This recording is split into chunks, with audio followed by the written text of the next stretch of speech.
Well, firstly, there's one thing seeing pictures of a fire and even seeing television images of a fire, and quite another thing when you see it yourself from the air, and even when you get down to the land and you smell the smoke and you can see the devastation. So having seen it on television before going there, I mean, it was clear this is a big fire, but in going there you realize how big it is, how fearsome it is, and how much devastation it causes.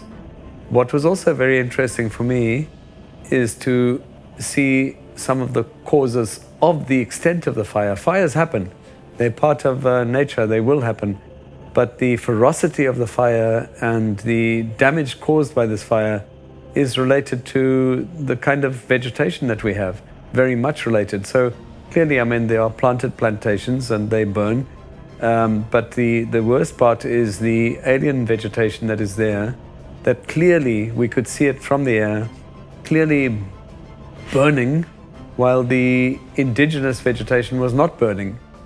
And so, you know, the message to us is not only is it important to remove the alien vegetation as part of our looking after our water resources, but that the alien invasive vegetation that is there poses a very, very significant fire hazard. So, you know, that became quite evident looking at it from the air.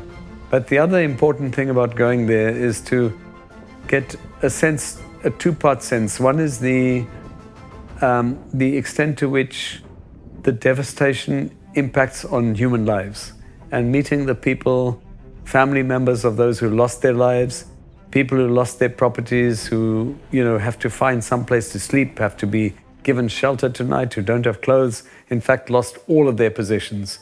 So, you know, it makes the human story a real one, and it's not just about statistics and numbers that you see or read about. The other side of the story is the courage and the bravery, and for me that is the inspirational side of the story. The people who, under these very, very difficult conditions, are going out there and fighting the fire and minimizing the possible impact of a fire like this, apart from the work that they are doing. And I'm talking about the working on fire people, who are sort of real heroes, the work that they do throughout to prevent disasters from happening.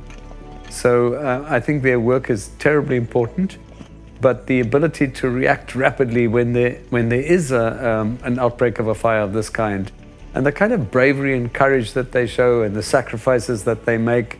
So I think the message for me is, apart from, you know, feeling the tragedy and seeing and experiencing the tragedy, but experiencing and being inspired by the brave people who are right on the coalface, who are facing the fire, who are fighting the fire with a kind of a passion and with the utmost of bravery. And so they, for me, are the unsung heroes, the real heroes that are, you know, that have probably, without even knowing how many lives they may have saved a number of lives. Their names will not be in the media, so that's why I say they're the unsung, unknown heroes, but real heroes.